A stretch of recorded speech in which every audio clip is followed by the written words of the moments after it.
হে জগতবাসী, আপনাদের সামনে আরও একটি আলোচনা নিয়ে আমি শামীম আলী চিশতি হাজির হইলাম। তবে আজকের যে আলোচনাটি হবে সেই আলোচনাটি হলো যে আমাকে একজন ভক্ত আশেক বা দেশবাসী আমাকে একটি কথা জিজ্ঞাসা করেছেন যে মানুষ যে শবে কদর পালন করে, এই শবে কদরের হাকিকত কি, মারেফত কি, এই শবে কদরের মূল হাকিকতটা কি।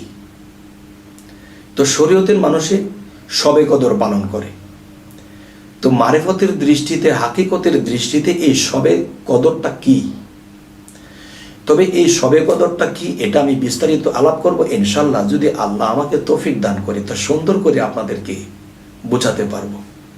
একটু কষ্ট করে, স্ক্রিপ্ট না করে সুন্দর করে কথাগুলো শুনুন।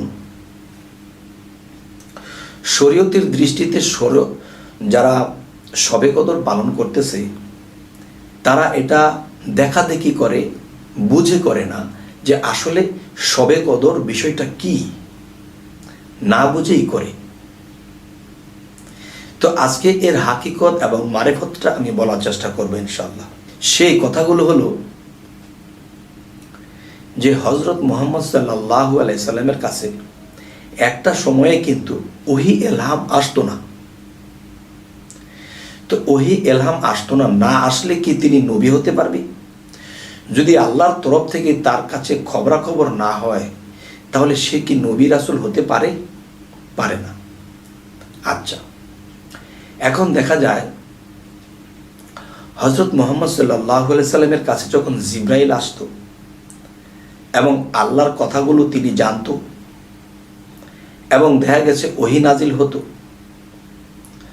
এবং আল্লাহর সাথে হট কানেকশন হতো, গুপ্ত ভেদকে জানতো, তখন ওহী এবং ইলহাম যেই দিন থেকে হযরত মুহাম্মদ সাল্লাল্লাহু আলাইহি ওয়াসাল্লামের উপরে নাজিল হইতে শুরু করলো সেই রাত্রিটাকেই শবে কদর বলা হয়। আচ্ছা, কদরের রাত্রি। তো এখন দেখা যায় এই পৃথিবীতে যদি কেউ মুর্শিদ ধরে এবং মুর্শিদের কাছে বিভিন্ন সাধনাগুলো এনে করতে থাকে, একটা বৎসর যদি কেউ এই গুরুর দেওয়া সাধনাগুলো করে, মুর্শিদের দেওয়া এই সাধনাগুলো পঙ্খনে পঙ্খনে নিয়মিতভাবে পালন করে এবং ক্ষুধার্ত থাকে, তাহলে করতে করতে দেখা যায় যে লোকটা আল্লাহর সাক্ষাৎ পাচ্ছে না, তার কাছে আগুন নিগুম কোনো খবর আসছে না। তখন এই লোকটা যদি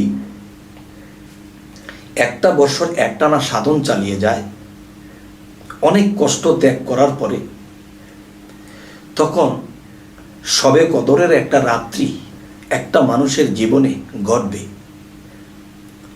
শরীয়তের যে শবে কদরটা করে সেটা নবী করেছিলেন, নবীর বেলায় হয়েছিল, এটা শরীয়ত করতেছে। তো নবীর বেলায় যে শবে কদর হয়েছিল, নবীর সংযোগ হয়েছে, ওহী ইলহাম নাজিল হয়েছে। এখন আমরা যে শবে কদর করি শরীয়তের মধ্যে, আমাদেরকে কাছে কি ওহী ইলহাম নাজিল হয়? হয় না। তাহলে সেটা নবী করেছিল, সেটা আমরা করি শরীয়তের মতে। হাকিকত এবং তরিকত এবং মারেফতের মতে সেটা কি? সেটা হলো যে মানুষ যখন সারা বৎসর সাধনা করতে থাকে তখন যে কোনো একদিন আল্লাহ তাকে সংযোগ করবে, আল্লাহর সাথে সংযোগ হবে, হট কানেকশন হবে, তার কাছে আল্লাহর তরফ থেকে খবর হবে। আর যেই রাত্রে এই সাধনার বলে এই শবে কদর তার জীবনে যখন ঘটবে তখনই তার সাথে আল্লাহর হট কানেকশন হবে, আল্লাহর থেকে গুপ্ত গায়েবে এলেমগুলো পাবে।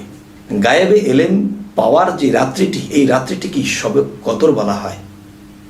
এবং এই শবে কদর শুধু নবীর বেলায় হয়েছে তা নয়, প্রত্যেকটা সাধকের বেলায় যদি সঠিকভাবে সঠিক নিয়মে সাধনা করতে পারে তাহলে এই শবে কদর আপনারও হবে, আর সেই রাত্রে আপনার সাথে আল্লাহর হাত কানেকশন হবে। তবে হে জগতবাসী, আমরা শুধু শুনলাম, দেখলাম, কিন্তু বুঝলাম না এবং আমাদের জীবনে শবে কদর ঘটাইলাম না, তাহলে কিন্তু আল্লাহর সংযোগ হবে না। শ্রেষ্ঠ বান্দা আমরা হতে পারবো না। তবে হে জগতবাসী, যে আমাকে যিনি জিজ্ঞাসা করলেন যে আপনি শবে কদরের হাকিকত নিয়ে একটু আলোচনা করবেন, তো জানি না এই আলোচনাগুলো কি ওনার মনোগত হলো কিনা, আত্মার ক্ষুধার নিবারণ হলো কিনা। যদি হয়ে থাকে, হে জগতবাসী, আমাদের এরকম আলোচনাগুলো পেতে আপনারা সাবস্ক্রাইব করে রাখুন। পরবর্তীতে আমাদের আলোচনাগুলো আপনাদের কাছে পৌঁছে যাবে। তবে সকলেই ভালো থাকবেন। আজ এ বলেই রাখবো। আল্লাহ হাফিজ।